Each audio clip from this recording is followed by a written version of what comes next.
Welcome to Chest Advocates, the podcast that celebrates the unwavering dedication and remarkable achievements of advocates in healthcare, where a single voice, a single story can make a true impact.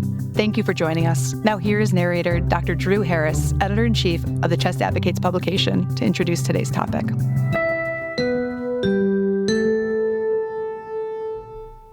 In the last decade, vaping has replaced smoking as the most common way that young people use tobacco products.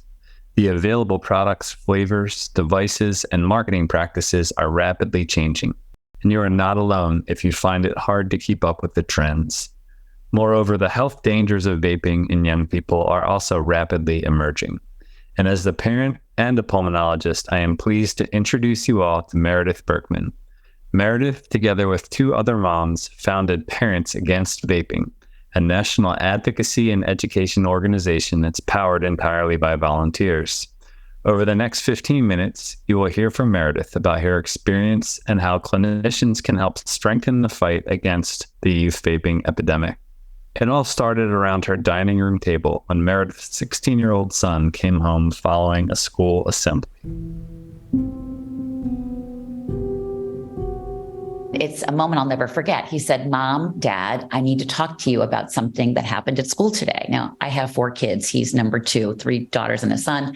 I had never heard that from him before nor since. And so my husband and I, sitting at dinner, were really listening. And he proceeded to tell us about what he referred to as a, quote, mixed message anti-addiction talk at school that day. There had been an outside anti-addiction group was coming in to talk to the kids, and the teachers and administrators leave the room so the kids will speak freely.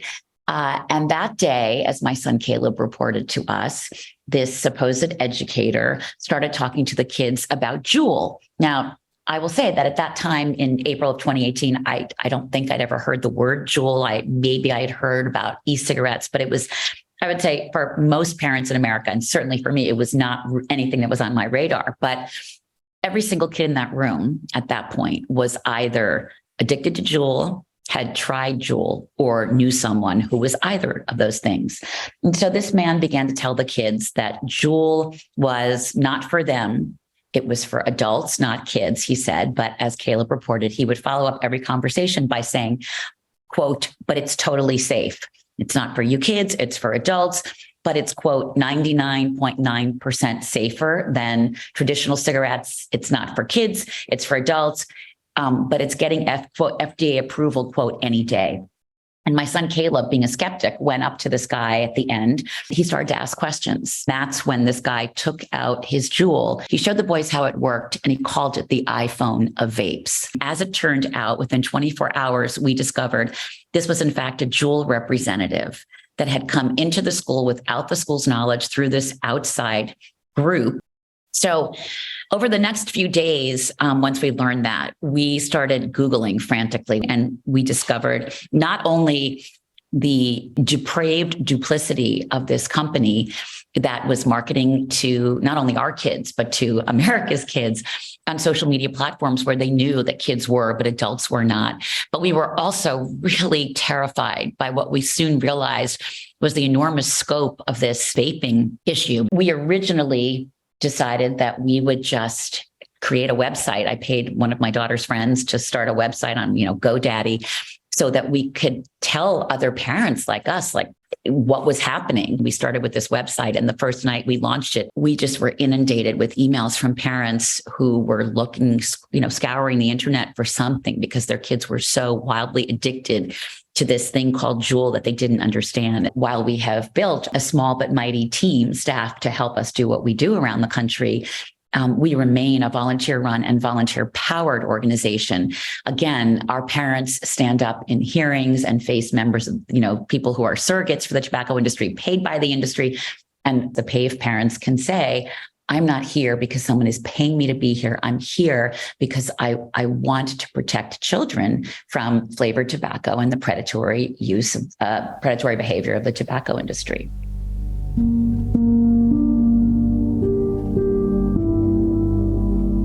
I will never forget some of the other letters that over time that have stayed in my mind was one a while after that from a dad who was outside of DC, and his son had been, I think he was headed, like he had already been recruited for like an Ivy League baseball team or something.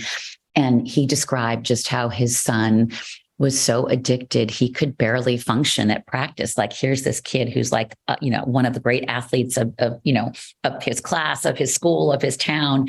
And he was so addicted, his lungs were so impacted, and the dad was afraid. He didn't know, what was this going to do to his son? What was this doing to his health? In some ways, every story is both unique to that family in the pain that they experience when they have a child who's swept up and gets addicted so quickly to these substances, these flavored nicotine products. But they're also very universal. There's an enormous amount of pain involved for the family. There is a change in the child's behavior, sometimes in the child's personality. Again, nicotine and the developing brain do not mix. So in addition to, being reprogrammed, this story we've heard so many times, a kid who suddenly was a great student is refuses to go to school. A kid who was always, sweet and kind is now punching walls, or, hitting other kids, or hitting a family member, or stealing money from their parents' purse so they can continue buying these things. These are the stories that we hear and we heard and we continue to hear almost on a daily basis.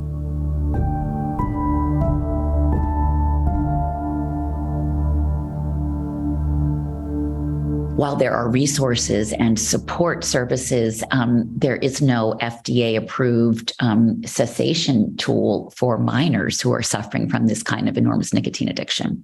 It's very hard. This was a couple of years ago. I got this email.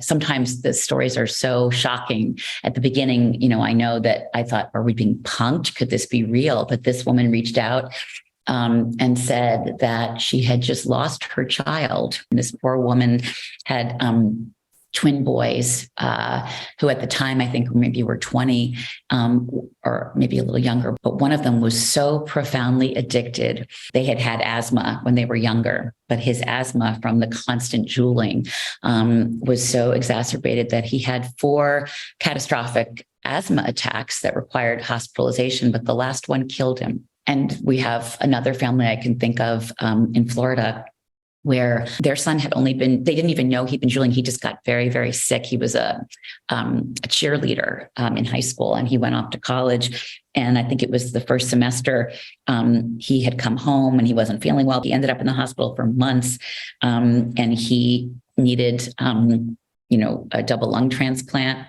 It's been a very rocky road. When they went back to his dorm room, when his parents went back to his dorm room, because it was clear he wasn't going back to school because he was so sick and he was in the hospital.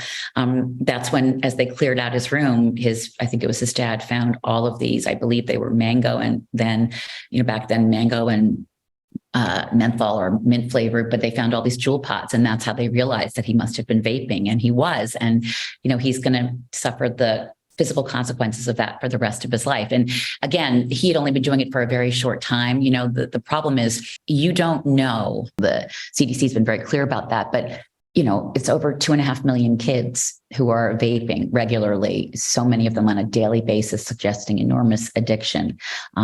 So this has enormous public health consequences, not only for adolescents now, but for the early adopters of Juul, who, let's say, we call them the class of 2016, these young people who were seniors in high school, went off to college, their parents never even knew before anyone really knew.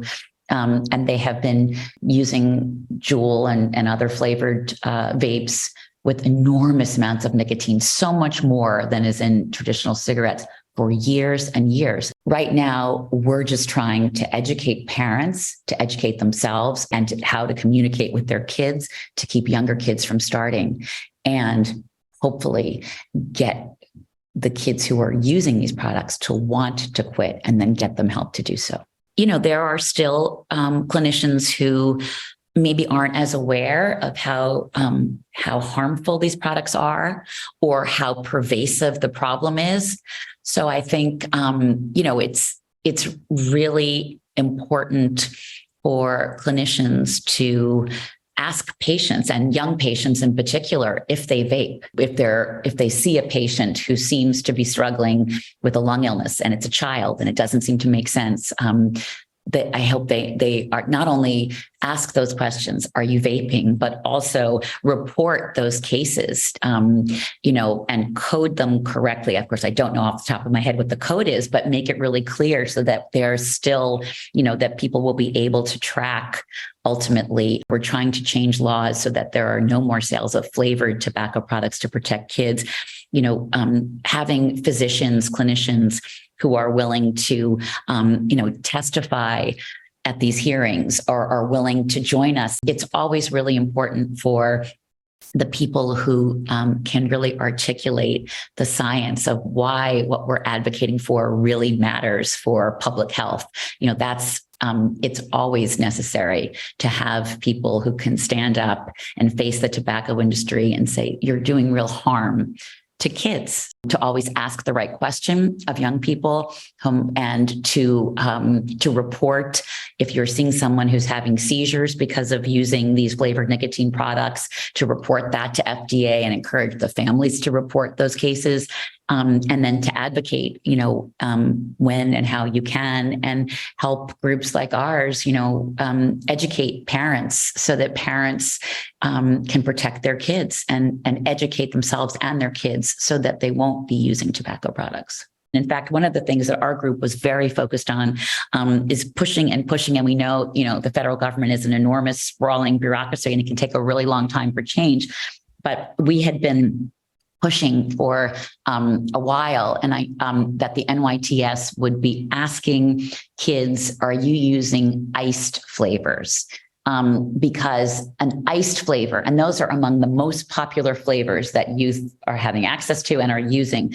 Iced flavors are mentholated flavors, but they weren't asking about iced flavors the last couple of years until this past year. So the 2023 survey, which is just, the results are just coming back probably, and we won't know until later in the fall. Our feeling has been all along, and we made this case, we talked to the people who write those questions, and, it takes so long to get questions added, et cetera.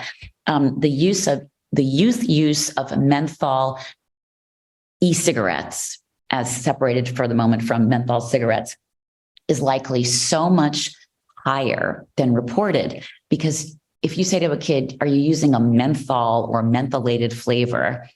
The answer would be like, no. I mean, unless they're using menthol flavor. But if you say to a kid this year, are you using an iced flavor? The answer will most likely be yes. And so iced flavors are mentholated flavors mixed with a fruit or candy flavor. Those are the ones you see: iced blueberry, iced mint, which is like mint, menthol. So if you don't ask the right questions, you risk getting really important answers. We hear from parents every single day. We hear from kids. We know what's out there because we have parents everywhere. And that's why we give webinars about what are the latest products to look for, what are the latest flavors. And, our goal is to be sort of translational, is like making sure that information gets to the right people and is communicated broadly, so that, for example, when we're, talking to, on national partners calls, we're working, talking to people at the CDC and saying like, this is the new product, or this is the new issue, because the tobacco industry shape shifts so quickly. And if we don't get ahead of that, they'll be, 20 steps ahead of us before we can turn our heads. I mean, that's how this youth vaping epidemic essentially happened, right? I mean, isn't it that when I was young, everybody already knew in the 70s or the 80s that tobacco would kill you. People already knew cigarettes were bad for you. They could kill you. And so I think the perception after the Tobacco Master Settlement was that the public health community had slain the dragon, only to discover with Juul's opening of this public health Pandora's box that we have not yet been able to close, in large part because The FDA, through its Center for Tobacco Products, has not fully regulated these products since 2016, which is really just an incredible shame and a lost opportunity to shut down this youth vaping crisis. But as we like to say, big tobacco messed with the wrong moms. They're not going anywhere, but neither are we, because our organization is here for the long haul. We feel we've proven the proposition that parents must always have a seat at the table when it comes to educating about and fighting against youth tobacco use. As Meredith said, there is power that comes from being able to explain the science behind a growing problem. As practicing clinicians, health educators, researchers, and advocates, each of us has the power to impact the youth vaping epidemic. Connecting with organizations like Parents Against Vaping is a great way to start. On the upcoming October 24th to 25th, Parents Against Vaping is holding their annual Clear the Vapor conference. It is hosted virtually and it's free to attend. Clinicians are not only encouraged to attend the conference, but are invited to connect with the organization, to speak at the event, and share your experience and expertise. There are many other ways to get involved with advocacy efforts targeting youth vaping. If you are appalled by Meredith's story of how tobacco companies have been sending their own representatives into schools, consider yourself the antidote. Reach out to your local middle and high schools and find out how you might help. I recently did just that by partnering with a primary care physician and spent the day talking with hundreds of middle school students about vaping in a rural community in Southwest Virginia. I'd be happy to connect with you to share some ideas, including visuals and videos that we used. By leveraging our networks, our medical training, and our experience, we should each feel empowered to advocate for the changes needed to help young people in our communities live their healthiest lives and avoid the hazards of vaping.